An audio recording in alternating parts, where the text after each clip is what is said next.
Selamat siang Bapak, terima kasih atas kesediaan meluangkan waktu untuk saya dalam wawancara ini. Semoga Bapak selalu dalam keadaan sehat dan senantiasa dalam lindungan Allah SWT. Perkenalkan, saya Valita Adisabina dengan NIM 25111744126 dari Universitas Negeri Surabaya, Fakultas PSDK Magetan, Prodi Pendidikan Guru Sekolah Dasar. Pada kesempatan kali ini, saya ingin melakukan wawancara dengan Bapak Ginanjar terkait pembentukan karakter pada anak sekolah dasar, khususnya bagaimana peran guru dalam menanamkan nilai-nilai moral, disiplin, serta sikap positif sejak dini. Baik, terima kasih Bapak sudah meluangkan waktu untuk saya wawancara kali ini. Sebelum kita masuk pembahasan utama, boleh diceritakan sedikit sudah berapa lama Bapak mengajar di sekolah dasar? Saya di sini kurang lebih 3 tahun, tapi sebelumnya saya sudah mengajar hampir 10 tahun. Di mana itu? Itu di Caruban, Kalau boleh tahu, apa pengalaman paling berkesan selama mendidik anak-anak sekolah dasar terkait pembentukan karakter? Kalau pembentukan karakter itu memang kalau di sekolah dasar itu agak sulit karena memang mereka itu dunianya berbeda. Kemudian kalau yang sulit lagi tentang kebutuhan khusus, anak yang kebutuhan khusus itu memang sulit untuk ditanamkan, tapi ya memang kita sebagai guru harus sadar karakter itu harus orang tua juga kita beritahu, terus guru yang lain juga kita sambil kerjasama. Jadi karakter anak itu tidak terlalu melenceng dari kodratnya seorang anak. Biasanya kan Melayu dan sebagainya itu kita tenangkan ketika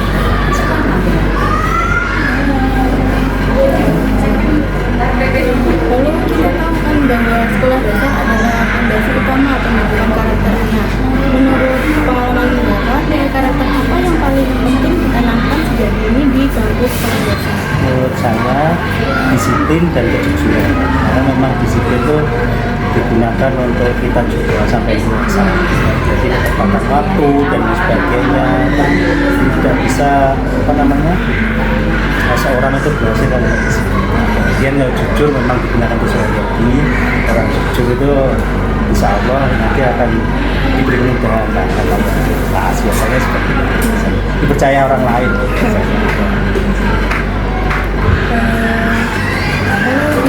Akhir-akhir ini kan banyak kasus sekolah dasar yang terlihat mudah terpengaruh oleh konten di media sosial, kadang menyuruh berbicara kasar atau perilaku negatif. Menurut Bapak, bagaimana cara guru tetap menanamkan karakter positif di tengah derasnya pengaruh media digital saat ini? Kalau saya cara mengajarnya biasanya kalau seperti itu saya wawancara, saya tanya dulu kontennya apa yang mereka lihat. Terus juga saya juga melihatnya, kemudian kita bisa menilai ini tidak baik, ini baik. Tapi kan dalam skala konten yang banyak sampai 1 kelas kita memberikan ini yang baik, ini yang tidak baik. Jadi mereka ada batas-batasnya untuk melakukan sesuatu. Iya, jadi tapi kan kita tidak bisa menjat langsung orang itu jelek, nggak bisa. Mungkin kita harus menilai mana yang positifnya, mana yang negatifnya. Yang positif yang tidak usah. Harus seperti itu. Terus ada itu juga Pak, fenomena bullying di sekolah dasar yang sering muncul di berita gitu. Bagaimana strategi sekolah atau guru dalam membentuk karakter anak agar tidak mudah melakukan perundungan? Kita selalu mengingatkan, pertama, yang kedua mengawasi. Biasanya bullying itu terjadi ketika istilahnya jika ada gurunya seperti atau belum masuk, kan gurunya ada jeda untuk masuk kelas ya, biasanya itu ada perundungan. Ini memang kita harus mengawasi. Kalau bisa ya kita kalau seperti pengajar ya kita masuknya ya tepat itu kalau bisa. Dan kalau yang pas ketika istirahat itu sebenarnya kan banyak laporan yang masuk karena siswanya itu bertanya kepada gurunya, ada yang apa namanya bullying, dan jadi kita harus segera menuju ke sana dan menindaklanjuti.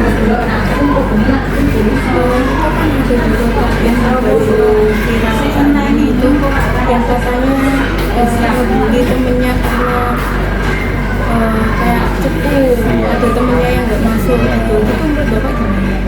Ya menurut saya tidak setuju ya, namanya bullying tidak setuju. Kita harus lebih baik itu komunikasi yang baik, bertanya kepada orang yang sebagai pelaku dan korbannya, lebih baik jalan tengahnya bagaimana.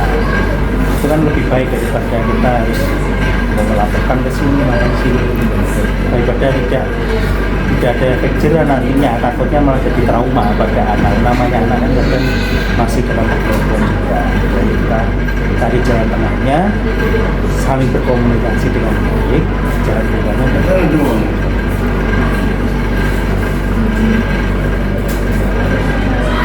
Sebagian orang berpendapat bahwa tanggung jawab membentuk karakter sepenuhnya ada di sekolah. Namun di sisi lain, banyak guru merasa keluarga juga berperan besar. Menurut Bapak, sejauh mana keseimbangan peran antara sekolah atau keluarga dalam membentuk karakter anak sekolah dasar? Ya biasanya harus kita seimbangkan komunikasi sama keluarga. Jadi ketika pertemuan wali murid itu kan bisa bertanya kan, gimana sikapnya dulu. Terus mereka itu juga bertanya kepada kami, kepada seorang pengajar, bagaimana sikap anak ini. Kita juga saling gimana ya, bisa melaporkan, bisa menyamakan pendapat bahwa anak ini memang kalau misalkan tidak baik, kita harus kita perbaiki seperti itu. Nah, kalau memang sudah baik kita tingkatkan.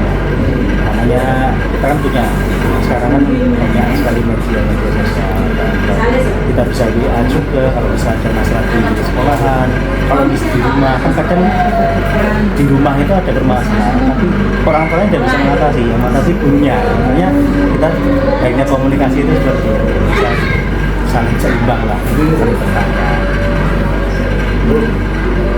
Kalau boleh memberi pesan singkat untuk orang tua di luar sana, apa yang sebaiknya dilakukan agar anak-anak kita memiliki karakter yang baik sejak sekolah dasar?